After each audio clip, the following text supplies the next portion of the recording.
الله أكبر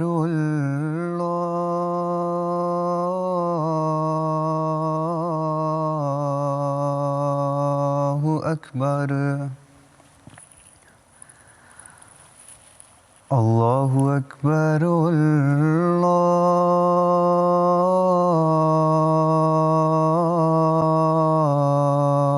الله أكبر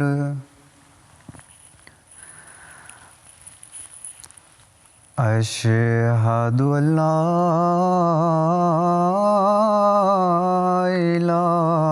إله إلا الله أشهد أن لا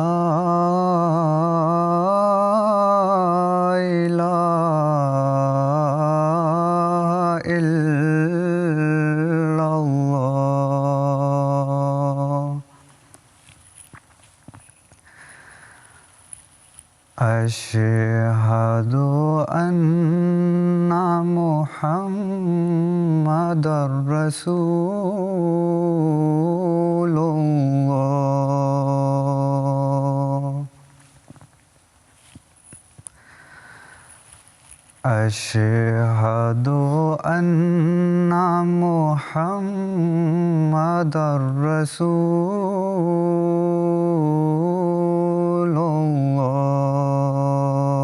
الله حي على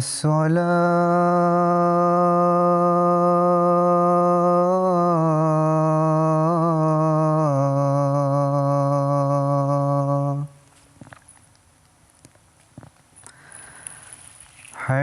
حي على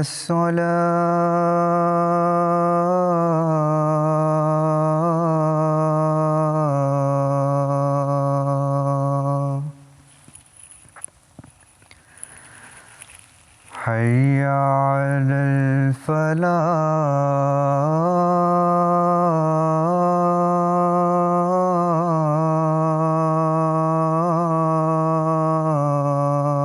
الفلاح حي على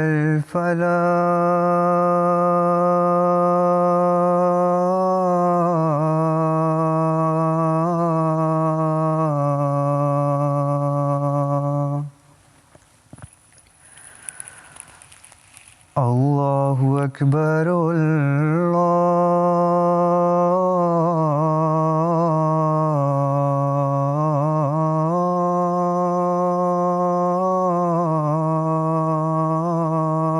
الله أكبر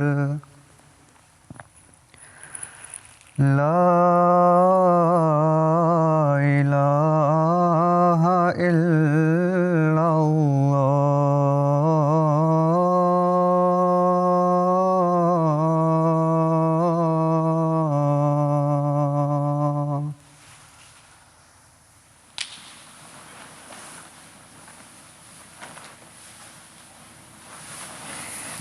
السلام علیکم ورحمۃ اللہ.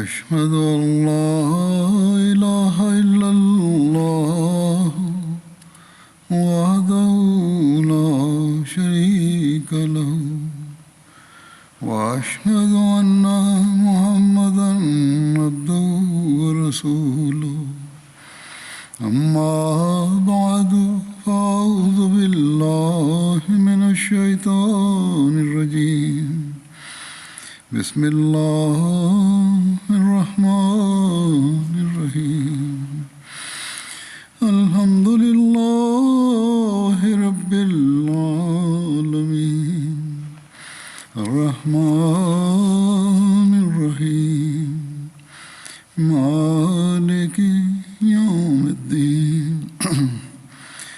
إياك نعبد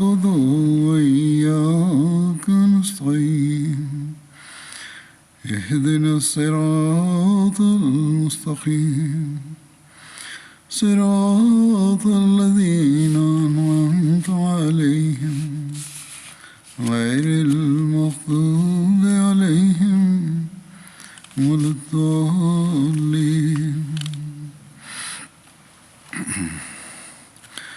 حضرت علی رضی اللہ عنہ کا ذکر چل رہا تھا. آپ کی جو حضرت صلی اللہ علیہ وسلم کی آخری بیماری میں جو خدمت تھی اس کا ذکر اس طرح ملتا ہے کہ بخاری میں روایت ہے، عبید اللہ بن عبداللہ نے بیان کیا، انہوں نے کہا کہ حضرت عائشہ رضی اللہ عنہا فرماتی تھیں کہ جب نبی صلی اللہ علیہ وسلم بیمار ہو گئے اور آپ کی بیماری بڑھ گئی تو آپ نے اپنی ازواج سے اجازت لی کہ میرے گھر میں آپ کی تیمارداری کی جائے، تو آپ کو انہوں نے اجازت دے دی. اس پر آپ دو آدمیوں کے درمیان نکلے، آپ کے پاؤں زمین پر لکیر ڈال رہے تھے اور آپ حضرت عباس اور ایک دوسرے آدمی کے درمیان تھے، یعنی حضرت عائشہ کے گھر میں ہی تھے، اور وہیں سے آپ باہر آئے مسجد جانے کے لیے دو آدمیوں کے سہارا لے کر. عبید اللہ نے کہا کہ میں نے اس بات کا ذکر حضرت ابن عباس سے کیا،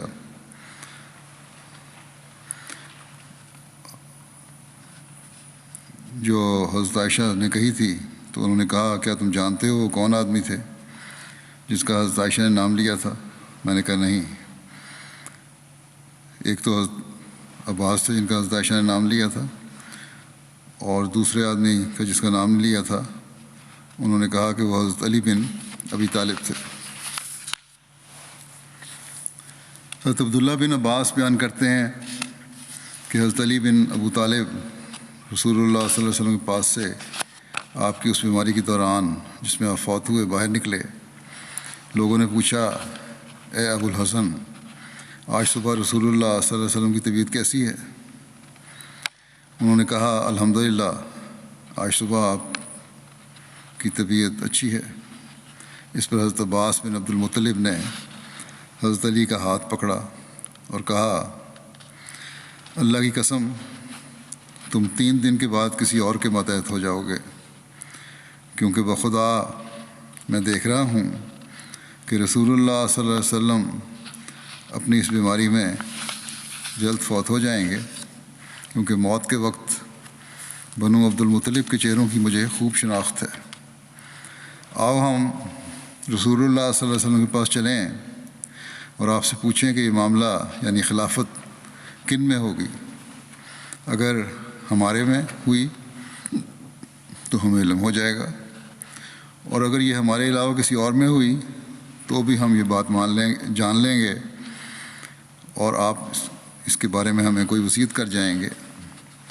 حضرت علی نے کہا اللہ کی قسم اگر ہم نے رسول اللہ صلی اللہ علیہ وسلم سے یہ بات پوچھی اور آپ نے ہمیں یہ اعزاز نہ دیا تو آپ کے بعد لوگ ہمیں نہیں دیں گے. بخدا میں تو رسول اللہ صلی اللہ علیہ وسلم سے اس کے متعلق نہیں پوچھوں گا. یہ بھی بخاری کی روایت ہے.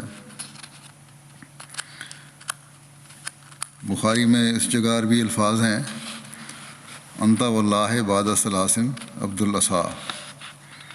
اس کے متعلق حضرت سید ولی اللہ شاہ صاحب نے اپنی کتاب میں یہ نوٹ درج کیا ہے کہ یہ اس شخص کے لیے کنایا کے طور پر استعمال ہوا ہے جو آپ صلی اللہ علیہ وسلم کے بعد کسی اور کے ماتحت ہو جائے گا، اور مطلب یہ ہے کہ آپ صلی اللہ علیہ وسلم کی 3 دن کے بعد وفات ہو جائے گی.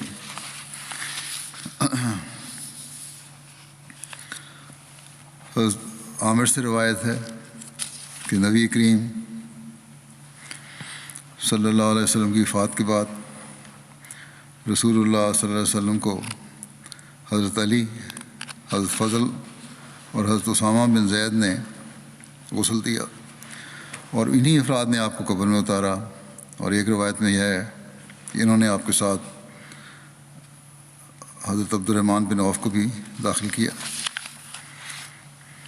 حضرت علی کی حضرت ابوبکر کی بیعت کرنے کے بارے میں جو ذکر ہے، مختلف روایتیں آتی ہیں۔ اس بارے میں لکھا ہے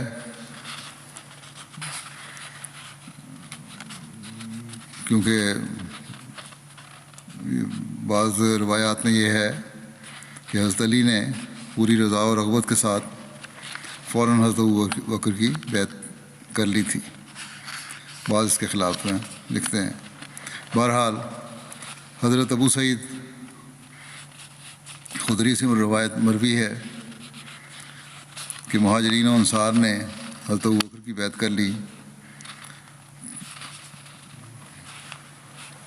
تو حضرت ابوبکر ممبر پر چڑھے تو انہوں نے لوگوں کی طرف دیکھا تو ان میں حضرت علی کو نہ پایا۔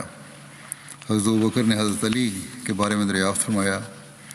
انصار میں سے کچھ لوگ گئے اور حضرت علی کو لے آئے۔ حضرت ابوبکر نے فرمایا، رسول اللہ صلی اللہ علیہ وسلم کے چچا کے بیٹے، حضرت علی کو مخاطب کر کے فرمایا کہ رسول اللہ صلی اللہ علیہ وسلم کے چچا کے بیٹے اور آپ کے داماد، کیا تم مسلمانوں کی طاقت کو توڑنا چاہتے ہو؟ حضرت علی نے عرض کیا، اے رسول اللہ صلی اللہ علیہ وسلم کے خلیفہ، گرفت نہ کیجیے۔ پھر انہوں نے حضرت ابوبکر کی بیعت کر لی۔ تاریخ طبری میں ہے کہ حبیب بن ابو ثابت سے یہ روایت ہے کہ حضرت علی اپنے گھر میں تھے جب ان کے پاس ایک شخص آیا اور ان سے کہا گیا کہ حضرت ابوبکر بیعت لینے کے لیے تشریف فرما ہے۔ حضرت علی قمیص پہنے ہوئے تھے، اس حالت میں جلدی سے باہر نکلے کہ نہ ہی ان پر ازار تھا اور نہ ہی کوئی چادر، اس امر کو ناپسند کرتے ہوئے کہ کہیں اس سے دیر نہ ہو جائے، یہاں تک کہ آپ نے حضرت ابوبکر کی بیعت کی اور حضرت ابوبکر کے پاس بیٹھ گئے۔ پھر آپ نے اپنے کپڑے منگوائے اور وہ کپڑے پہنے، پھر حضرت ابوبکر کی مجلس میں ہی بیٹھے رہے۔ علامہ ابن کثیر کہتے ہیں کہ حضرت علی بن ابی طالب نے نبی کریم صلی اللہ علیہ وسلم کی وفات کے بعد پہلے دن یا دوسرے دن حضرت ابوبکر کی بیعت کر لی تھی، اور یہی سچ ہے کیونکہ حضرت علی نے حضرت ابوبکر کو کبھی نہیں چھوڑا اور نہ ہی حضرت ابوبکر کے پیچھے نماز کی ادائیگی انہوں نے ترک کی۔ حضرت اقدس مسیح موعود علیہ الصلوۃ والسلام فرماتے ہیں حضرت علی کے بارے میں کہ حضرت علی کرم اللہ وجہ نے اول حضرت ابوبکر کی بیعت سے بھی تخلف کیا تھا، مگر پھر گھر جا کر خدا جانے یک دفعہ کیا خیال آیا کہ پگڑی بھی نہ باندھی اور فوراً ٹوپی سے ہی بیعت کرنے کو آ گئے اور پگڑی پیچھے منگوائی۔ معلوم ہوتا ہے کہ ان کے دل میں خیال آ گیا ہوگا کہ یہ تو بڑی معصیت ہے، اس واسطے اتنی جلدی کی کہ پگڑی بھی نہ باندھی، یعنی کپڑے بھی پورے نہیں پہنے اور جلدی جلدی آ گئے۔ دوسری قسم کی روایات میں یہ بھی بیان ہوا ہے کہ حضرت علی نے حضرت فاطمہ کی وفات کے بعد حضرت ابوبکر کی بیعت کی تھی، جیسا کہ بخاری میں ہے کہ حضرت علی نے حضرت فاطمہ کی وفات تک بیعت نہیں کی تھی، جبکہ بہت سے علماء نے بخاری میں موجود اس روایت پر جرح کی ہے۔ چنانچہ امام بہقی السنن الکبریٰ میں امام شہاب الدین زہری کی روایت کا ذکر کرتے ہوئے اس میں انہوں نے یہ ذکر کیا ہے کہ حضرت علی نے حضرت ابوبکر کی بیعت حضرت فاطمہ کی وفات حضرت ابوبکر کی بیعت حضرت فاطمہ کی وفات تک نہیں کی تھی۔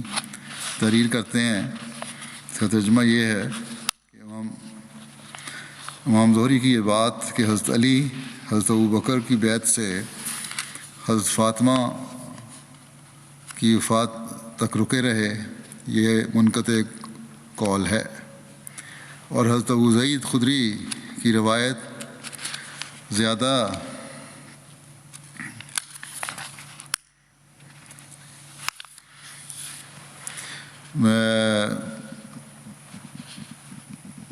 صحیح ہے، جس میں یہ مذکور ہے کہ حضرت علی نے ثقیفہ کے بعد ہونے والی عام بیعت میں حضرت ابوبکر کے ہاتھ پر بیعت کر لی تھی، اور بعض علماء نے بخاری میں موجود اس روایت کی تطبیق اس طرح سے کی ہے کہ اس دوسری بیعت کو بیعت تجدید کا نام دیا ہے۔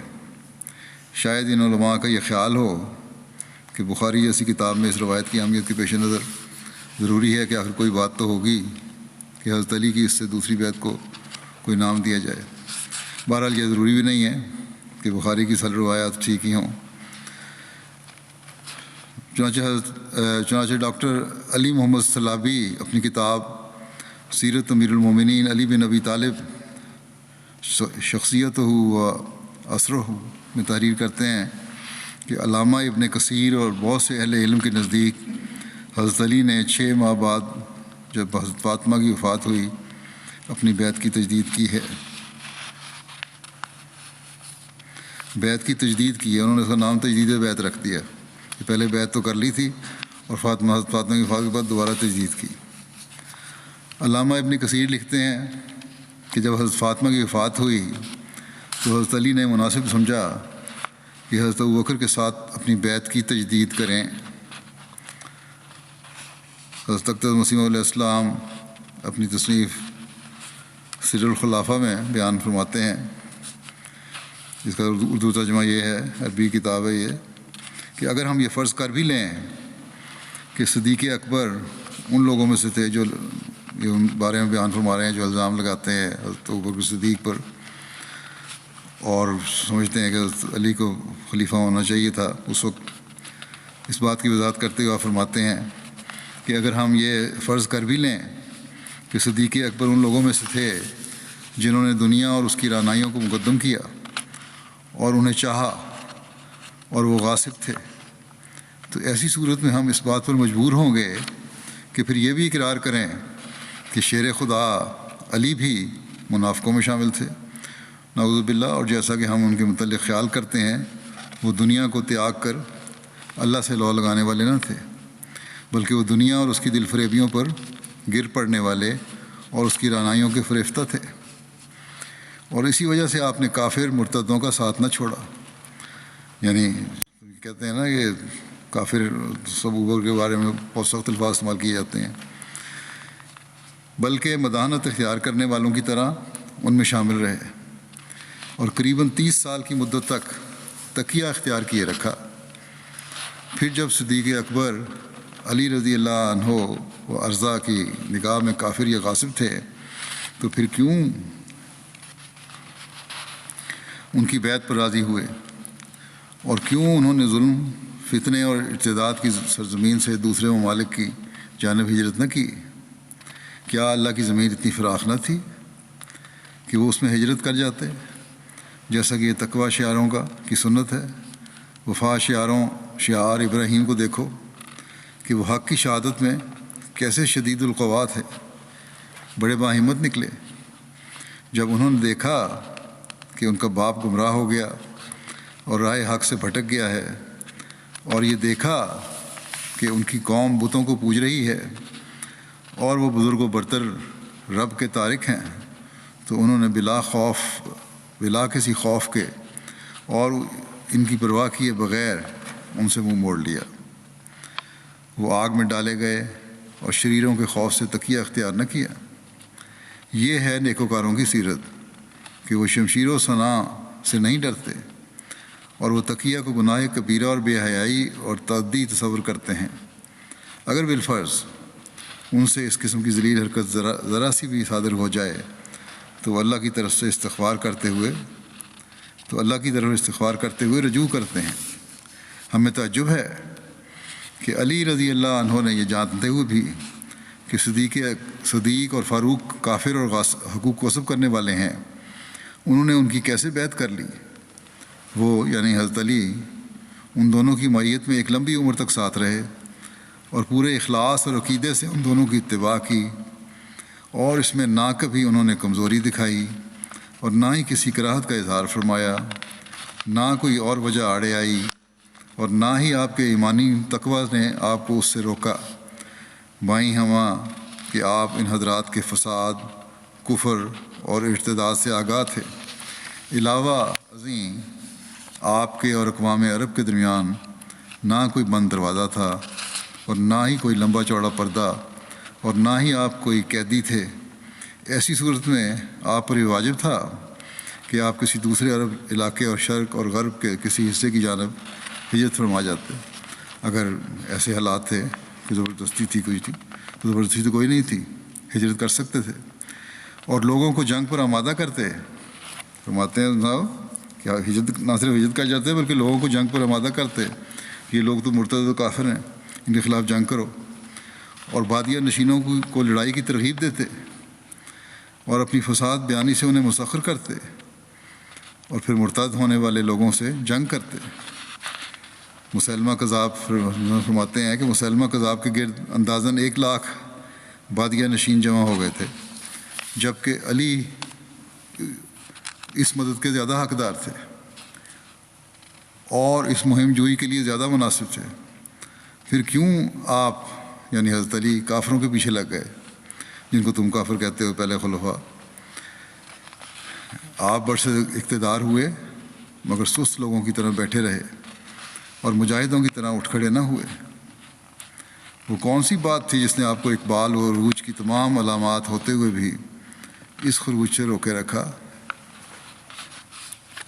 اس باتوں سے روکے رکھا؟ آپ جنگ و جدل اور حق کی تائید اور لوگوں کو دعوت دینے کے لیے کیوں اٹھ کھڑے ہوئے؟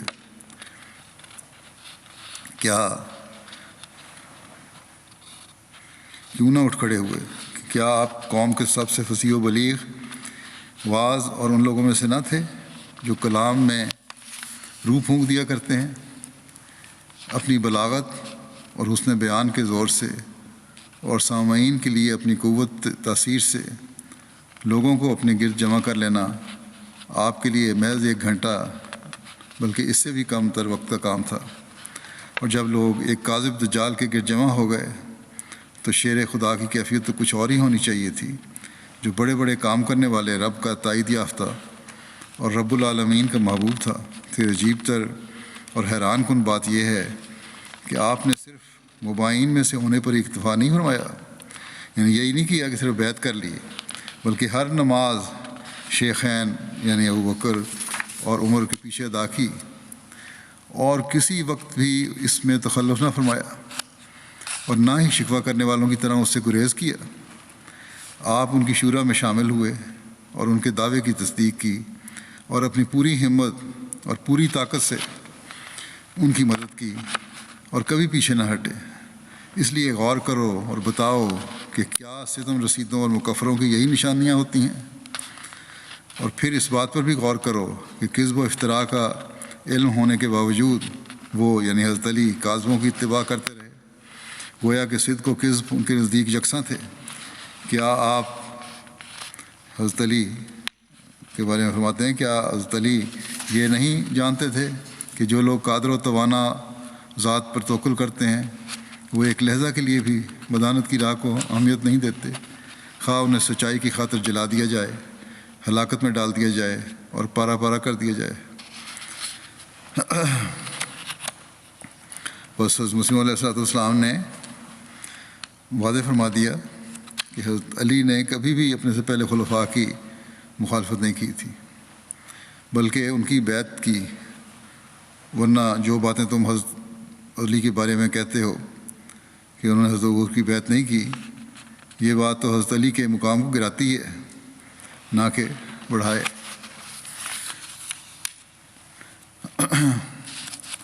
خلفائے ثلاثہ کے دور میں حضرت علی کی کیا خدمات تھیں؟ یعنی آپ سے پہلے جو 3 خلفاء گزرے ہیں، جب رسول کریم صلی اللہ علیہ وسلم کی وفات ہوئی تو عرب کے بہت سے قبائل مرتد ہو گئے، اور مدینے میں بھی منافقین نے سر اٹھایا، اور بنو حنیفہ اور یمامہ کے بہت سے زیادہ لوگ مسلمہ کذاب کے ساتھ مل گئے،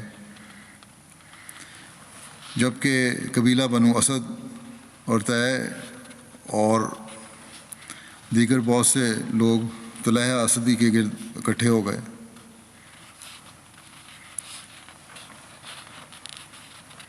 اس نے بھی مسلمہ کی طرح نبوت کا دعویٰ کر دیا تھا۔ مصیبت بہت بڑھ گئی اور صورتحال بشدت بگڑ گئی۔ ایسے میں جب حضرت ابوبکر نے حضرت اسامہ کے لشکر کو روانہ کیا تو آپ کے پاس بہت کم لوگ رہ گئے تھے۔ اس پر بہت سے بدوؤں کا مدینے پر قبضہ کے لیے دل للچایا اور انہوں نے مدینے پر حملہ آور ہونے کا منصوبہ بنایا۔ اس پر حضرت ابوبکر صدیق نے مدینے میں داخل ہونے والے مختلف راستوں پر مدینے کے ارد گرد پہرے دار مقرر کر دیے، جو اپنے دستوں کے ساتھ مدینے کے ارد گرد پہرا دیتے ہوئے رات گزارتے تھے۔ ان پہرے داروں کی نگرانوں میں سے حضرت علی بن ابی طالب، زبیر بن عوام، طلحہ بن عبداللہ، سعد بن ابی وقاص، عبد الرحمن بن عوف اور عبداللہ بن مسعود تھے۔ یعنی حضرت علی اس وقت بھی ایک جو فوج کا ایک حصہ تھا جو حفاظت کے لیے مقرر کیا گیا تھا، اس کے نگران تھے۔ رسول اللہ صلی اللہ علیہ وسلم کی وفات کی جب عام خبر پھیلی تو عرب کے اکثر قبائل مرتد ہو گئے اور ادائیگی زکوٰۃ سے پہلو تہی کرنے لگے۔ حضرت ابوبکر صدیق نے ان سے جنگ کرنے کا ارادہ کیا۔ عروہ کا بیان ہے کہ حضرت ابوبکر مہاجرین و انصار کو ساتھ لے کر مدینے سے روانہ ہوئے، اور جب نجد کے بلند علاقے کے بالمقابل ایک تالاب پر پہنچے تو بدو وہاں سے اپنے بال بچوں سمیت بھاگ کھڑے ہوئے۔ اصل میں تو یہ ہے کہ ایک طرف مسلمان ہونے کا بھی دعویٰ تھا، پوری طرح مرتد بھی نہیں تھے، اور دوسری طرف زکوٰۃ دینے سے بھی انکاری تھے، اس لیے جنگ کی گئی تھی۔ یہ نہیں ہے کہ مرتد ہونے کی وجہ سے ان کو سزا مل رہی تھی۔ اس پر جب وہ بھاگ کھڑے ہوئے تو اس پر لوگوں نے حضرت ابوبکر سے عرض کیا کہ واپس مدینہ اور اپنے بچوں اور عورتوں کے پاس لوٹ چلیں اور لشکر پر کسی شخص کو امیر بنا دیں۔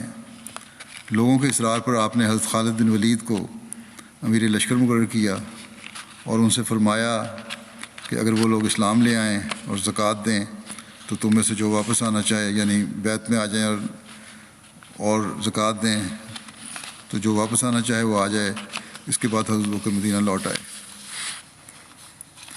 حضرت مسلم موعود بیان فرماتے ہیں کہ تاریخ سے ثابت ہے کہ حضرت عمر نے اپنے زمانہ خلافت میں بعض سفروں کے پیش آنے پر حضرت علی کو اپنی جگہ مدینہ کا امیر مقرر فرمایا تھا۔ چنانچہ تاریخ طبری میں لکھا ہے کہ واقعہ جسر کے موقع پر جو مسلمانوں کی ایرانی فوجوں کے مقابلے پر ایک قسم کی زک اٹھانی پڑی، تو حضرت عمر نے لوگوں کے مشورے سے ارادہ کیا کہ آپ خود اسلامی فوج کے ساتھ ایران کی سرحد پر تشریف لے جائیں، تو آپ نے اپنے پیچھے حضرت علی کو مدینہ کا گورنر مقرر کیا۔ حضرت مسلم موعود بیان فرماتے ہیں کہ سب سے بڑی اور ہولناک شکست جو اسلام کو پیش آئی وہ جنگ جسر تھی۔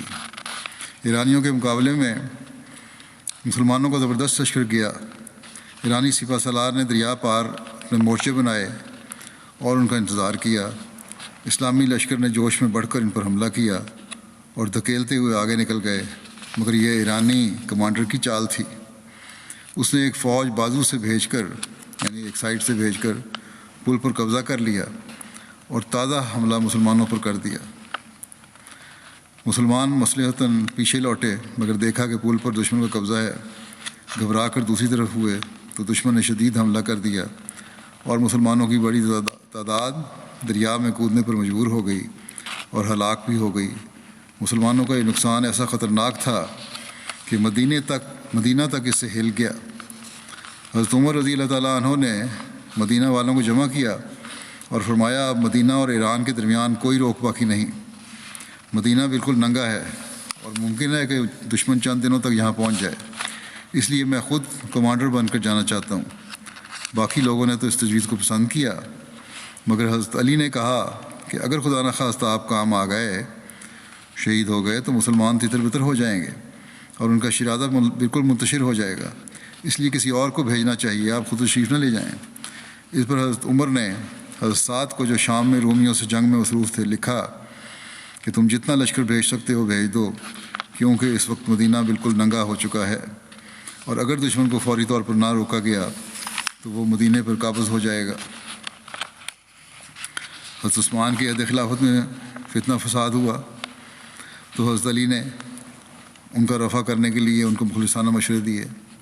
ایک دفعہ حضرت عثمان نے ان سے پوچھا کہ ملک میں موجود شورش اور ہنگامے کی حقیقی وجہ اور اس کے رفع کرنے کی صورت کیا ہے۔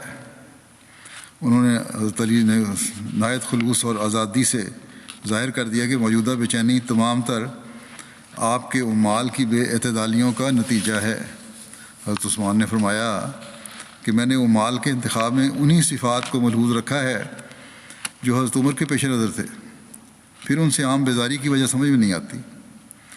حضرت علی نے فرمایا ہاں یہ صحیح ہے، لیکن حضرت عمر نے سب کی تکمیل اپنے ہاتھ میں دے رکھی تھی، اور گرفت ایسی سخت تھی کہ عرب کا سرکش سے سرکش اونٹ بھی بلبلا اٹھتا۔ بڑی سختی سے رکھی ہوئی تھی نگرانی، برخلاف اس کے آپ ضرورت سے زیادہ نرم ہیں۔ آپ کے اعمال اس نرمی سے فائدہ اٹھا کر من مانی کارروائیاں کرتے ہیں، اور آپ کو اس کی خبر بھی نہیں ہونے پاتی۔ رعایا سمجھتی ہے کہ اعمال جو کچھ کرتے ہیں وہ سب دربار خلافت کے احکام کی تکمیل ہے۔ اسی طرح تمام بے اعتدالیوں کا ہدف آپ کو بننا پڑتا ہے۔ جب مصریوں نے حضرت عثمان کے گھر کا محاصرہ کر لیا اور اس قدر شدت اختیار کی کہ کھانے پینے سے بھی محروم کر دیا، حضرت علی کو معلوم ہوا تو محاصرہ کرنے والوں کے پاس گئے اور فرمایا تم لوگوں نے جس قسم کا محاصرہ قائم کیا ہے وہ نہ صرف اسلام بلکہ انسانیت کے بھی خلاف ہے۔ کفار بھی مسلمانوں کو قید کر لیتے ہیں تو کھانے پینے سے محروم نہیں کرتے۔ اس شخص نے تمہارا کیا نقصان کیا ہے؟ حضرت علی کے بارے میں فرمایا، نہ حضرت عثمان کے بارے میں، کہ اس شخص نے تمہارا کیا نقصان کیا ہے جو ایسی سختی روا رکھتے ہو؟ محاصرین نے حضرت علی کی سفارش کی کچھ پرواہ نہیں کی اور محاصرے میں سہولت پیدا کرنے سے قطعی انکار کر دیا۔ حضرت علی غصے میں اپنا عمامہ پھینک کر واپس چلے گئے۔ لوگوں نے حضرت عثمان کے گھر کا محاصرہ کر لیا، ان کا پانی بند کر دیا۔ اس پر آپ نے اوپر سے جھانک کر دیکھا حضرت عثمان نے۔ انہوں نے کہا کیا تم لوگوں میں علی ہیں؟ لوگوں نے کہا نہیں۔ پھر پوچھا سعد ہیں؟ جواب ملا نہیں۔ پھر کچھ دیر خاموش رہ کر انہوں نے حضرت عثمان نے کہا کیا تم میں سے کوئی ہے جو علی سے جا کر کہے کہ وہ ہمیں پانی پلائیں؟ حضرت علی کو یہ اطلاع ہوئی تو انہوں نے پانی کی بھری ہوئی 3 مشکیں آپ کے گھر روانہ کیں، مگر باغیوں کی مزاحمت کی وجہ سے یہ مشکیں حضرت عثمان کے گھر نہیں پہنچ رہی تھیں، ان کو لے جانے نہیں دے رہے تھے۔ ان مشکوں کو پہنچانے کی کوشش میں بنو ہاشم اور بنو امیہ کے کئی غلام زخمی ہوئے، تاہم پانی آخرکار حضرت عثمان کے گھر پہنچ گیا۔ حضرت علی کو جب معلوم ہوا کہ حضرت عثمان کے قتل کا منصوبہ ہے تو آپ نے اپنے صاحبزادوں امام حسن اور امام حسین سے فرمایا اپنی تلواریں لے کر جاؤ اور حضرت عثمان کے دروازے پر کھڑے ہو جاؤ، اور خبردار کوئی بلوائی آپ تک پہنچنے نہ پائے۔ یہ دیکھ کر باغیوں نے حضرت عثمان کے گھر کے دروازے پر تیر اندازی شروع کر دی، جس سے حضرت حسن اور محمد بن طلحہ لہو لہان ہو گئے۔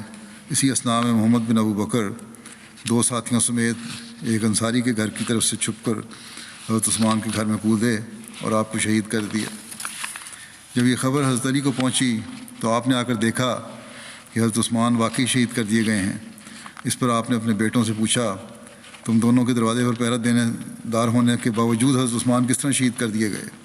یہ کہہ کر آپ نے حضرت حسن کو تھپڑ مارا اور حضرت حسین کے سینے پر ہاتھ مارا اور محمد بن طلحہ اور عبداللہ بن زبیر کو برا بھلا کہا اور غصے کی حالت میں وہاں سے آپ گھر لوٹ آئے۔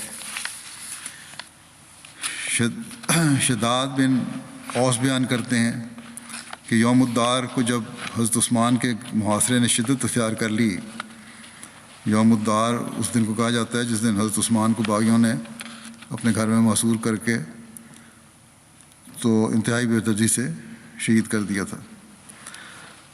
تو حضرت عثمان نے لوگوں کو جھانک کر دیکھا اور فرمایا اے اللہ کے بندو۔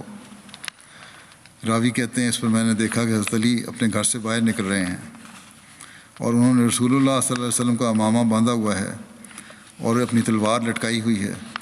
ان کے آگے مہاجرین اور انصار کا گروہ تھا جس میں حضرت حسن اور حضرت عبداللہ بن عمر بھی تھے، یہاں تک کہ انہوں نے باغیوں پر حملہ کر کے انہیں وہاں سے ہٹا دیا۔ پھر یہ لوگ حضرت عثمان کے گھر میں داخل ہوئے اور حضرت علی نے عرض کی کہ اے امیر المومنین، آپ پر سلامتی ہو۔ رسول اللہ صلی اللہ علیہ وسلم کو دین کی بلندی اور مضبوطی اس وقت حاصل ہوئی جب آپ نے ماننے والوں کو ساتھ لے کر منکرین سے جنگ کی۔ بخدا میں دیکھتا ہوں کہ یہ لوگ آپ کو ضرور قتل کرنے والے ہیں، بس آپ ہمیں ان سے لڑائی کرنے کا حکم دیں۔ اس پر حضرت عثمان نے فرمایا، ہر اس شخص کو جو اللہ کو حق سمجھتا ہے اور اقرار کرتا ہے کہ میرا اس پر حق ہے، میں اللہ کا واسطہ دیتا ہوں کہ وہ میری خاطر نہ کسی کا سینگی برابر خون بہائے اور نہ میری خاطر اپنا خون بہائے۔ حضرت علی نے دوبارہ وہی درخواست کی جس پر حضرت عثمان نے وہی جواب دیا۔ راوی کہتے ہیں، اس پر میں نے حضرت علی کو حضرت عثمان کے گھر سے نکلتے ہوئے دیکھا جبکہ وہ کہہ رہے تھے کہ اے اللہ، تو جانتا ہے کہ ہم نے اپنی تمام کوششیں صرف کر ڈالی ہیں۔ پھر آپ مسجد نبوی میں تشریف لائے، نماز کا وقت ہو چکا تھا۔ لوگوں نے آپ سے کہا، اے ابو الحسن آگے بڑھیں اور لوگوں کو نماز پڑھا دیں۔ حضرت علی نے فرمایا کہ میں تم لوگوں کو نماز نہیں پڑھا سکتا جبکہ امام معصور ہے، میں اکیلے نماز پڑھ لوں گا۔ پھر آپ تنہا نماز پڑھ کر واپس چلے گئے۔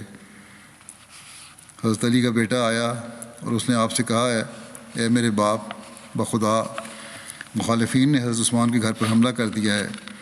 حضرت علی نے کہا، انا للہ و انا الیہ راجعون، خدا کی قسم وہ انہیں قتل کر دیں گے۔ لوگوں نے حضرت علی سے پوچھا، حضرت عثمان کہاں ہوں گے، یعنی شہادت کے بعد؟ فرمایا، اللہ کی قسم جنت میں۔ لوگوں نے پوچھا، اور یہ لوگ کہاں ہوں گے جنہوں نے قتل کیا؟ اے ابو الحسن، یہ لوگ کہاں ہوں گے؟ حضرت علی نے فرمایا، خدا کی قسم آگ میں۔ آپ نے 3 بار یہ کہا۔ باغیوں نے جب مدینے کا محاصرہ کر لیا تو ان حالات کا تذکرہ کرتے ہوئے حضرت مسلم موعود بیان فرماتے ہیں کہ اہل مصر حضرت علی کے پاس گئے۔ وہ اس وقت مدینے سے باہر ایک حصہ لشکر کی کمان کر رہے تھے اور اس کا سر کچلنے پر آمادہ کھڑے تھے۔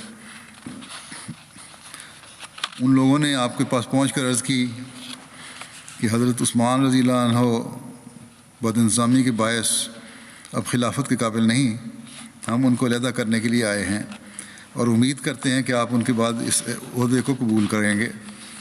انہوں نے ان کی بات سن کر اس غیرت دینی سے، یعنی حضرت علی نے ان منافقین کی بات سن کر اس غیرت دینی سے کام لے کر جو آپ کے رتبے کے آدمی کا حق تھا، ان لوگوں کو تذکار دیا اور بس سختی سے پیش آئے اور فرمایا کہ سب نیک لوگ جانتے ہیں کہ رسول کریم صلی اللہ علیہ وسلم نے پیشگوئی کے طور پر ذو المروہ اور ذو خشب، جہاں ان لوگوں کا ڈیرا تھا، پر ڈیرا لگانے والے لشکروں کا ذکر فرما کر ان پر لعنت فرمائی تھی۔ بس خدا تمہارا برا کرے، تم واپس چلے جاؤ۔ اس پر ان لوگوں نے کہا کہ بہت اچھا، ہم واپس چلے جائیں گے، اور یہ کہہ کر واپس چلے گئے۔ حضرت عثمان کی شہادت اور اس کے بعد حضرت علی کی جو بیعت خلافت ہے اس کے بارے میں جو ذکر ہے، کہیں پہلے بھی میں ایک دفعہ کر چکا ہوں مختصر، بہرحال پہلے سے تفصیل سے کیا تھا، مختصر بتا دیتا ہوں یہاں تھوڑا سا واقعہ۔ جب حضرت عثمان شہید ہوئے تو تمام لوگ حضرت علی کی طرف دوڑتے ہوئے آئے، جن میں صحابہ اور دیگر لوگ بھی شامل تھے۔ وہ سب یہی کہہ رہے تھے کہ علی امیر المومنین ہیں۔ وہ آپ کے پاس آپ کے گھر حاضر ہوئے اور کہا کہ ہم آپ کی بیعت کرتے ہیں، آپ اپنا ہاتھ بڑھائیں کیونکہ آپ اس بات کے سب سے زیادہ حقدار ہیں۔ اس پر حضرت علی نے فرمایا، یہ تمہارا کام نہیں ہے بلکہ یہ اصحاب بدر کا کام ہے، بس جس کے بارے میں اصحاب بدر راضی ہوں گے وہی خلیفہ ہوگا۔ اس پر سبھی لوگ حضرت علی کی خدمت میں حاضر ہوئے اور عرض کی کہ ہم کسی کو آپ سے زیادہ اس بات کا حقدار نہیں سمجھتے، بس اپنا ہاتھ بڑھائیں کہ ہم آپ کی بیعت کریں۔ آپ نے فرمایا، طلحہ اور زبیر کہاں ہیں؟ پھر سب سے پہلے حضرت طلحہ نے آپ کی زبانی بیعت کی اور سب سے پہلے حضرت سعد نے آپ کی دستی بیعت کی۔ جب حضرت علی نے یہ دیکھا تو آپ مسجد کی طرف نکلے اور ممبر پر چڑھے۔ حضرت طلحہ سب سے پہلے شخص تھے جو حضرت علی کی طرف ممبر پر چڑھے اور آپ کی بیعت کی۔ ان کے بعد حضرت زبیر نے بیعت کی اور پھر باقی صحابہ نے بیعت کی۔ جو حضرت مسلم موعود رضی اللہ عنہ نے حضرت عثمان کی شہادت کے بعد کے جو واقعات کا تذکرہ کیا ہے، اس میں جس طرح آپ نے بیان فرمایا وہ یوں ہے کہ جب حضرت عثمان کو شہید کر دیا گیا تو مفسدوں نے بیت المال کو لوٹا اور اعلان کر دیا کہ جو مقابلہ کرے گا قتل کر دیا جائے گا۔ لوگوں کو جمع نہیں ہونے دیا جاتا تھا، کوئی اکٹھا نہیں ہو سکتا تھا۔ جس طرح آج کل دفعہ 140 لگتی ہے اس طرح لگاتی تھی، اور مدینہ کا انہوں نے سخت محاصرہ کر رکھا تھا، اور کسی کو باہر نہیں نکل دیا جاتا تھا، یا کہنا چاہیے کرفیو جس طرح لگتا ہے اس طرح لگا دیا تھا۔ حتیٰ کہ حضرت علی جن کی محبت کا وہ لوگ دعویٰ کرتے تھے ان کو بھی روک دیا گیا تھا، اور مدینہ میں خوب لوٹ مچائی۔ ادھر تو یہ حالت تھی، اور ادھر انہوں نے اپنی قساوت قلبی کا یہاں تک ثبوت دیا کہ حضرت عثمان جیسے مقدس انسان کو، جن کی رسول کریم صلی اللہ علیہ وسلم نے بڑی تعریف کی ہے، قتل کرنے کے بعد بھی نہ چھوڑا اور لاش کو 3-4 دن تک دفن نہ کرنے دیا۔ آخر چند صحابہ نے مل کر رات کو پوشیدہ طور پر دفن کیا۔ حضرت عثمان کے ساتھ ہی کچھ غلام بھی شہید ہوئے تھے، ان کی لاشوں کو دفن کرنے سے روک دیا اور کتوں کے آگے ڈال دیا۔ حضرت عثمان اور غلاموں کے ساتھ یہ سلوک کرنے کے بعد مفسدوں نے مدینہ کے لوگوں کو، جن کے ساتھ ان کی کوئی مخالفت نہ تھی، چھٹی دے دی، اور صحابہ نے وہاں سے بھاگنا شروع کر دیا۔ 5 دن اسی طرح گزر گئے کہ مدینہ کا کوئی حاکم نہ تھا۔ مفسد اس کوشش میں لگے ہوئے تھے کہ کسی کو خود خلیفہ بنائیں اور جس طرح چاہیں اس سے کرائیں، لیکن صحابہ میں سے کسی نے یہ برداشت نہ کیا کہ وہ لوگ جنہوں نے حضرت عثمان کو قتل کیا ہے ان کا خلیفہ بنے۔ مفسد حضرت علی، طلحہ اور زبیر کے پاس باری باری گئے اور انہوں نے خلیفہ بننے کے لیے کہا، مگر انہوں نے انکار کر دیا۔ جب انہوں نے انکار کر دیا اور مسلمان ان کی موجودگی میں اور کسی کو خلیفہ نہیں مان سکتے تھے، تو مفسدوں نے ان کے متعلق بھی جبر سے کام لینا شروع کر دیا، کیونکہ انہوں نے خیال کیا کہ اگر کوئی خلیفہ نہ بنا تو تمام عالم اسلامی میں ہمارے خلاف ایک طوفان برپا ہو جائے گا۔ انہوں نے اعلان کر دیا کہ اگر 2 دن کے اندر اندر کوئی خلیفہ بنا لیا جائے تو بہتر، ورنہ ہم علی، طلحہ اور زبیر اور سب بڑے بڑے لوگوں کو قتل کر دیں گے۔ اس پر مدینے والوں کو خطرہ پیدا ہوا کہ وہ لوگ جنہوں نے حضرت عثمان کو قتل کر دیا وہ ہم سے اور ہمارے بچوں اور عورتوں سے کیا کچھ نہ کریں گے۔ وہ حضرت علی کے پاس گئے اور انہیں خلیفہ بننے کے لیے کہا، مگر انہوں نے انکار کر دیا اور کہا کہ اگر میں خلیفہ ہوا تو تمام لوگ یہی کہیں گے کہ میں نے عثمان کو قتل کرایا ہے، اور یہ بوجھ مجھ سے نہیں اٹھ سکتا۔ یہی بات حضرت طلحہ اور حضرت زبیر نے کہی، اور صحابہ نے بھی، جن کو خلیفہ بننے کے لیے کہا گیا، انکار کر دیا۔ آخر سب لوگ پھر علی کے پاس گئے اور کہا، جس طرح بھی ہو آپ یہ بوجھ اٹھائیں۔ آخر انہوں نے کہا کہ میں اس شرط پر یہ بوجھ اٹھاتا ہوں کہ سب لوگ مسجد میں جمع ہوں اور مجھے قبول کریں۔ چنانچہ لوگ جمع ہوئے اور انہوں نے قبول کیا، مگر بعض نے اس پر انکار کر دیا کہ جب تک حضرت عثمان کے قاتلوں کو سزا نہ دی جائے اس وقت تک ہم کسی کو خلیفہ نہیں مانیں گے، اور بعض نے کہا جب تک باہر کے لوگوں کی رائے نہ معلوم ہو جائے کوئی خلیفہ نہیں ہونا چاہیے، مگر ایسے لوگوں کی تعداد بہت قلیل تھی۔ اس طرح حضرت علی نے خلیفہ بننا تو منظور کر لیا، مگر وہاں وہی نتیجہ ہوا جس کا انہیں خطرہ تھا۔ تمام عالم اسلامی نے یہ کہنا شروع کر دیا کہ علی نے عثمان کو قتل کرایا ہے۔ حضرت علی کی اگر اور تمام خوبیوں کو، مسلم فرماتے ہیں کہ حضرت علی کی اگر اور تمام خوبیوں کو نظر انداز کر دیا جائے تو میرے نزدیک ایسی خطرناک حالت میں ان کا خلافت کو منظور کر لینا ایسی جرت اور دلیری کی بات تھی جو نہایت ہی قابل تعریف تھی کہ انہوں نے اپنی عزت اور اپنی ذات کی اسلام کے مقابلے میں کوئی پرواہ نہیں کی اور اتنا بڑا بوجھ اٹھا لیا۔ پھر حضرت مسلم حضرت عثمان کی شہادت کے بعد کے واقعات میں ایک اور جگہ ذکر کرتے ہوئے اس طرح فرماتے ہیں کہ 1-2 دن تو خوب لوٹ مار کا بازار گرم رہا، لیکن جب جوش ٹھنڈا ہوا تو ان باغیوں کو اپنے انجام کا فکر ہوا اور ڈرے کہ اب کیا ہوگا۔ چنانچہ بعض تو یہ سمجھ کر کہ حضرت معاویہ ایک زبردست آدمی ہیں اور ضرور اس قتل کا بدلہ لیں گے، شام کا رخ کیا اور وہاں جا کر خود ہی وویلا کرنا شروع کر دیا کہ حضرت عثمان شہید ہو گئے اور کوئی ان کا قصاص نہیں لیتا۔ کچھ بھاگ کر مکے کے راستے میں حضرت زبیر اور حضرت عائشہ سے جا ملے اور کہا کہ اس کس قدر ظلم ہے کہ خلیفہ اسلام شہید کیا جائے اور مسلمان خاموش رہیں۔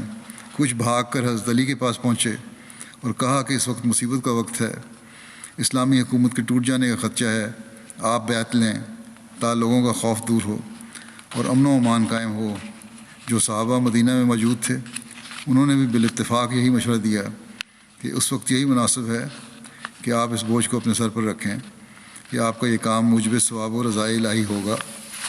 جب چاروں طرف سے آپ کو مجبور کیا گیا تو کئی دفعہ انکار کرنے کے بعد آپ نے مجبوراً اس کام کو اپنے ذمہ لیا اور بیعت لی۔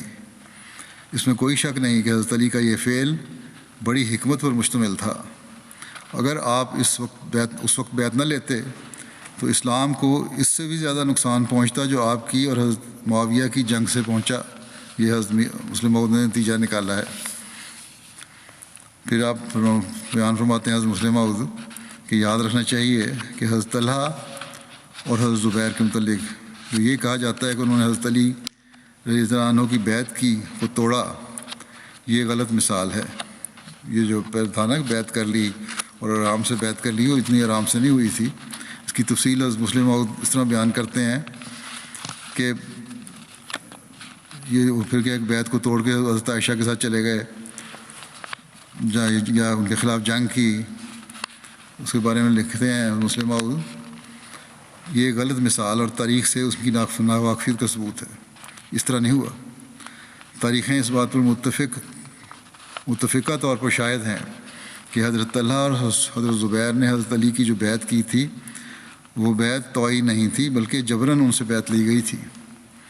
چنانچہ محمد اور طلحہ دو راویوں سے طبری میں یہ روایت آتی ہے کہ حضرت عثمان جب شہید ہو گئے تو لوگوں نے آپس میں مشورہ کر کے فیصلہ کیا کہ جلد کسی کو خلیفہ مقرر کیا جائے تا امن قائم ہو اور فساد مٹے۔ آخر لوگ حضرت علی کے پاس گئے اور ان سے عرض کیا کہ آپ ہماری بیعت لیں۔ حضرت علی نے کہا کہ اگر تم نے میری بیعت کرنی ہے تو تمہیں ہمیشہ میری فرمانبرداری کرنی پڑے گی۔ اگر یہ بات تمہیں منظور ہے تو میں تمہاری بیعت لینے کے لیے تیار ہوں، ورنہ کسی اور کو اپنا خلیفہ مقرر کر لو، میں اس کا ہمیشہ فرمانبردار رہوں گا اور تم سے زیادہ اس کی اطاعت کروں گا جو بھی خلیفہ ہوگا۔ انہوں نے کہا کہ ہمیں آپ کی اطاعت منظور ہے۔ حضرت علی نے فرمایا کہ پھر سوچ لو اور آپس میں مشورہ کر لو۔ چنانچہ انہوں نے مشورے سے یہ طے کیا کہ حضرت طلحہ اور حضرت زبیر اگر حضرت علی کی بیعت کر لیں تو سب لوگ حضرت علی کی بیعت کر لیں گے، ورنہ جب تک وہ حضرت علی کی بیعت نہیں کریں گے اس وقت تک پورے طور پر امن قائم نہیں ہوگا۔ اس پر حکیم بن جبلہ کو چند آدمیوں کے ساتھ حضرت زبیر کی طرف اور مالک اشتر کو چند آدمیوں کے ساتھ حضرت طلحہ کی طرف روانہ کیا گیا، جنہوں نے تلواروں کا نشانہ کر کے انہیں بیعت پر آمادہ کیا، یعنی وہ تلواریں سونت کر ان کے سامنے کھڑے ہو گئے اور انہوں نے کہا کہ حضرت علی کی بیعت کرنی ہے تو کرو ورنہ ابھی ہم تم کو مار ڈالیں گے۔ چنانچہ انہوں نے مجبور ہو کر رضامندی کا اظہار کر دیا اور یہ واپس آ گئے۔ دوسرے دن حضرت علی ممبر پر چڑھے اور فرمایا اے لوگو، تم نے کل مجھے ایک پیغام دیا تھا اور میں نے کہا تھا کہ تم اس پر غور کر لو، کیا تم نے غور کر لیا ہے اور کیا تم میری کل والی بات پر قائم ہو؟ اگر قائم ہو تو یاد رکھو کہ تمہیں میری کامل فرمانبرداری کرنی پڑے گی۔ اس پر وہ پھر حضرت طلحہ اور حضرت زبیر کے پاس گئے اور ان کو زبردستی کھینچ کر لائے، اور روایت میں صاف لکھا ہے کہ جب وہ حضرت طلحہ کے پاس پہنچے اور ان سے بیعت کرنے کے لیے کہا تو انہوں نے جواب دیا انی انما ابایع کرہن، دیکھو میں زبردستی بیعت کر رہا ہوں، خوشی سے بیعت نہیں کر رہا۔ اسی طرح حضرت زبیر کے پاس جب لوگ گئے اور بیعت کے لیے کہا تو انہوں نے بھی یہی جواب دیا کہ انی انما ابایع کرہن، کہ تم مجھ کو مجبور کر کے بیعت کروا رہے ہو، دل سے میں یہ بیعت نہیں کر رہا۔ اس طرح عبد الرحمن بن جندب اپنے باپ سے روایت کرتے ہیں کہ حضرت عثمان کے قتل کے بعد اشتر طلحہ کے پاس گئے اور بیعت کے لیے کہا۔ انہوں نے کہا کہ مجھے مہلت دو، میں دیکھنا چاہتا ہوں کہ لوگ کیا فیصلہ کرتے ہیں، مگر انہوں نے نہ چھوڑا اور جا بہی یطلہ تلن عنیفا، ان کو زمین پر نہایت سختی سے گھسیٹتے ہوئے لے آئے، جیسے بکرے کو گھسیٹا جاتا ہے۔ حضرت مسلم وہ بیان فرماتے ہیں کہ رسول کریم صلی اللہ علیہ وسلم کے ایک صحابی حضرت طلحہ جس وقت ایک باہمی اختلاف کے موقع پر حضرت علی کے مقابلے پر کھڑے ہوئے، اور پھر جب ان کی سمجھ میں یہ بات آ گئی کہ اس میں میری غلطی تھی، تو میدان جنگ سے چلے گئے۔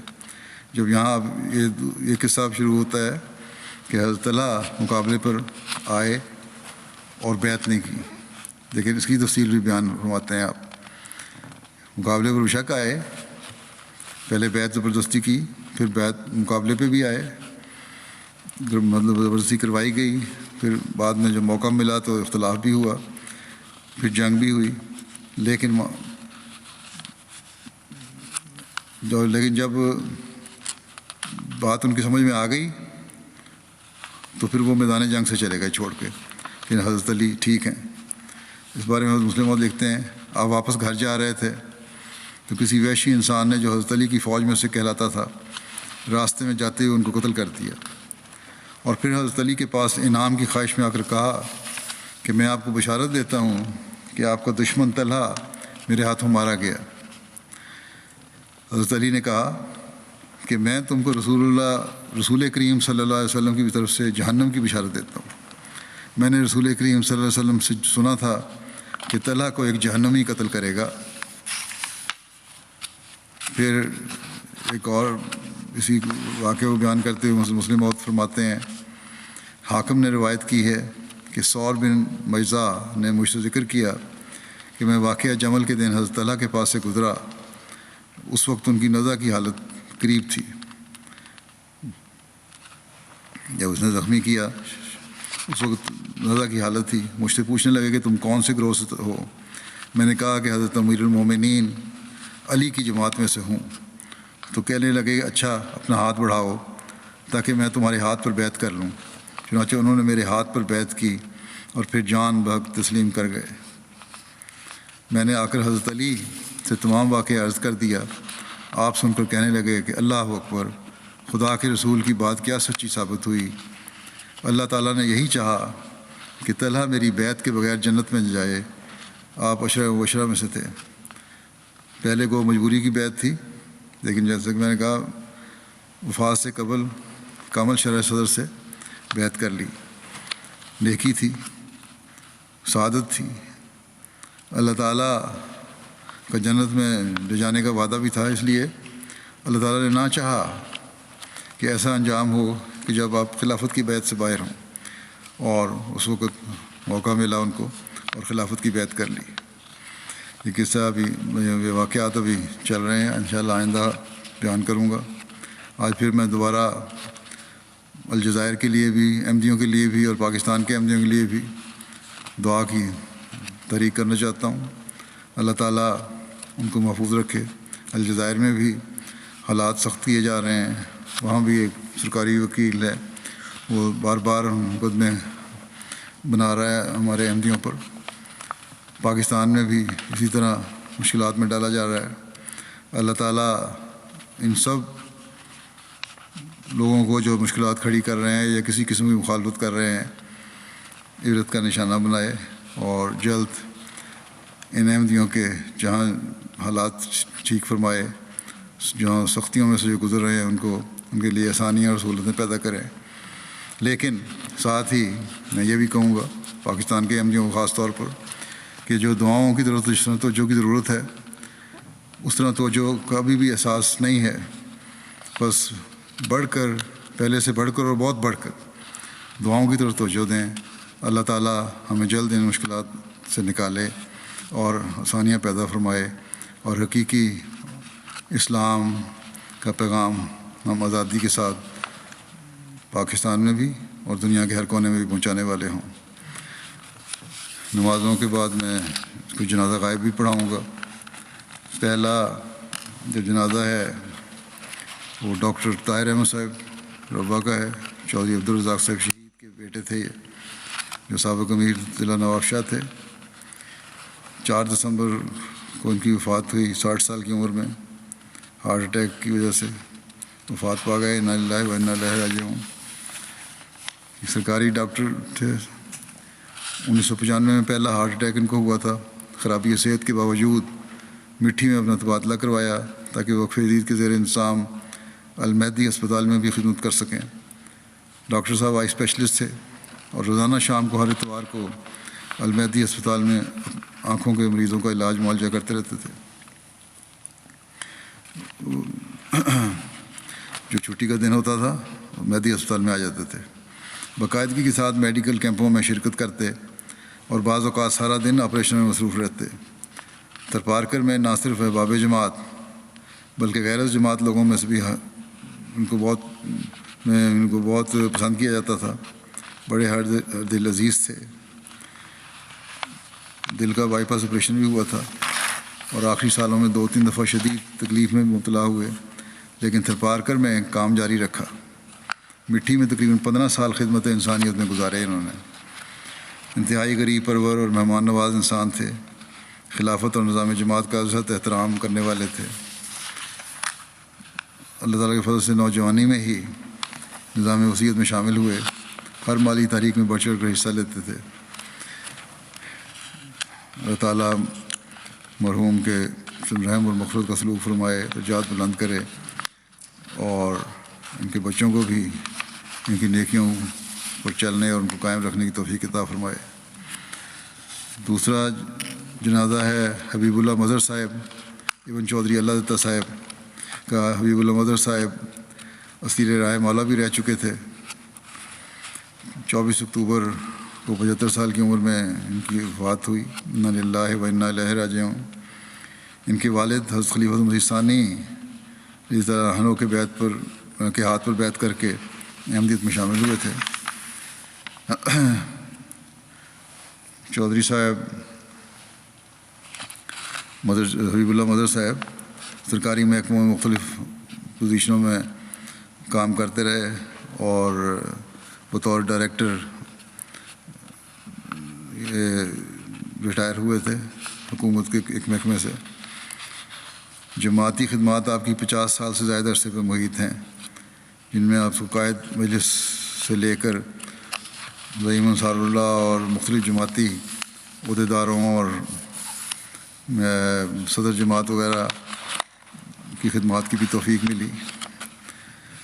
توہین رسالت کے قانون 295 کے تحت سزائے موت کا پہلا مقدمہ جو کسی بھی احمدی پر درج ہوا وہ مکرم چودھری حبیب اللہ مظہر صاحب پر تھا، جو 29 اکتوبر 1991 کو تھانہ شادرہ میں درج ہوا۔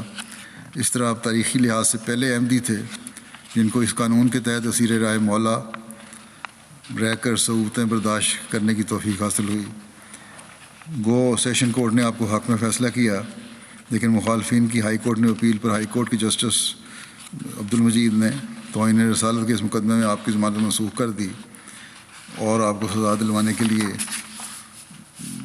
اور جو اس وقت جو بھی کوشش ہو سکتی تھی مخالفین کی، انہوں نے بڑے وسیع پیمانے پہ کوشش کی، انگریزی میں اور اردو میں پمفلٹ تقسیم کیے اور بڑے غلط قسم کے الفاظ آپ کے بارے میں استعمال کیے۔ بہرحال چودھری حبیب اللہ صاحب نہایت شجاعت اور بہادری سے اس عرصے میں راضی برضا رہتے ہوئے قید و بند کی صعوبتیں برداشت کرتے رہے، اور پھر اللہ تعالیٰ نے ایسے سامان پیدا فرمائے کہ چند ہی ماہ میں آپ کی رہائی کے سامان بھی پیدا کر دیے۔ آپ بلا ناغہ تہجد اور 5 وقتہ نمازوں کے پابند تھے، آخر دم تک بچوں کو نماز پر قائم رہنے کی تلقین کرتے رہتے تھے۔ نہایت ملنسار، غمگسار، عاجز، خلافت کی شیدائی اور عاشق صادق تھے۔ خطبات اور خطابات بڑی باقاعدگی سے سنتے تھے، بلکہ تمام گھر والوں کو اکٹھا کر کے کہتے تھے سب کام چھوڑ دو اور یہاں بیٹھ کے خطبے کے وقت میں خطبہ سنو، اور اپنی موجودگی میں سب کو سنواتے تھے۔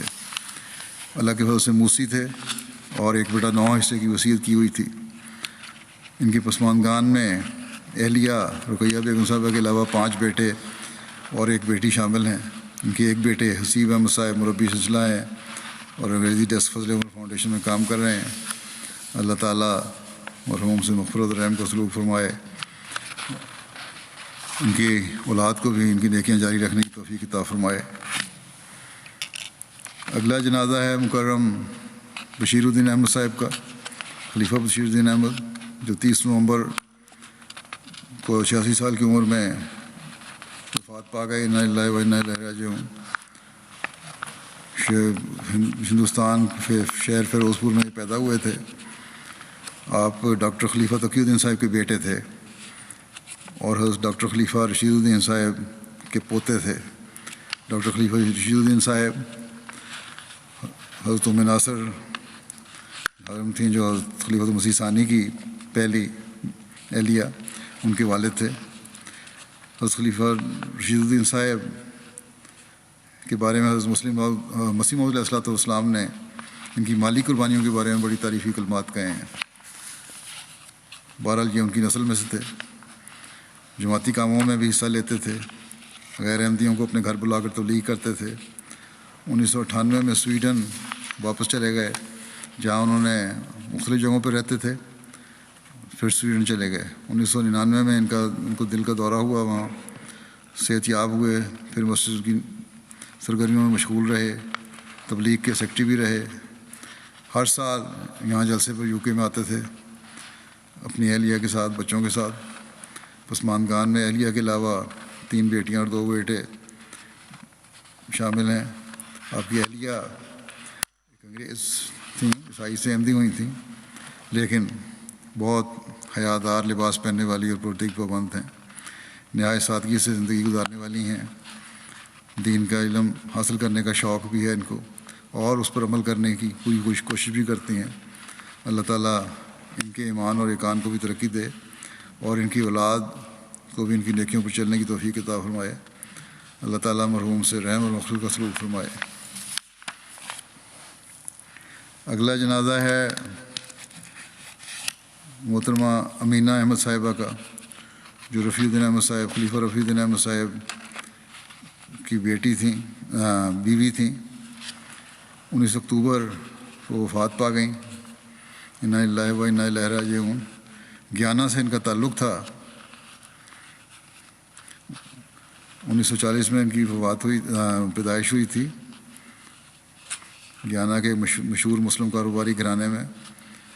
لندن میں اپنے طالب علمی کے زمانے میں انہوں نے احمدیت قبول کی، اور اسی دوران پھر آپ کی شادی RD احمد صاحب مرحوم سے ہوئی، جو ڈاکٹر خلیفہ تقی الدین کے بیٹے تھے، حضرت خلیفہ رشید الدین صاحب کی نسل میں سے تھے۔ مرحومہ ایک ہمدرد اور لوگوں کی دیکھ بھال کرنے والی اور مہمان نواز خاتون تھیں، نمازوں کی پابند تھیں۔ آپ کو ہمیشہ اپنی نمازوں کی فکر رہتی تھی۔ طبیعت ناساز ہونے کے باوجود تہجد ادا کیا کرتی تھیں، قرآن کریم کی تلاوت باقاعدگی سے کرتی تھیں۔ خرابی صحت اور کینسر کے باوجود اپنے برطانیہ میں تقریباً ہر جلسے میں شریک ہوئیں۔ دعاؤں پر قوی یقین تھا، خلافت سے اخلاص اور وفا کا تعلق تھا۔ ہمیشہ جب بھی مجھے ملتی تھیں، خاص طور پر بڑے عاجزی سے ملتی تھیں، بڑی دعا کے لیے کہتی تھیں۔ اللہ تعالیٰ ان سے مغفرت و رحم کا سلوک فرمائے، اور ان کی اولاد کو بھی جماعت سے مضبوط تعلق قائم رکھنے کی توفیق عطا فرمائے۔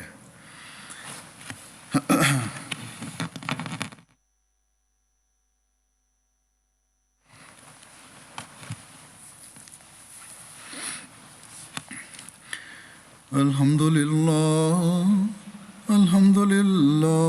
نحمده ونستعينه ونستغفره ونؤمن به ونتوكل عليه ونعوذ بالله من شرور أنفسنا ومن سيئات أعمالنا من يهده الله فلا مضل له ومن يضلله فلا هادي له ونشهد أن لا إله إلا الله ونشهد أن محمدا عبده ورسوله عباد الله رحمكم الله إن الله يأمر بالعدل والإحسان وإيتاء ذي القربى وينهى عن الفحشاء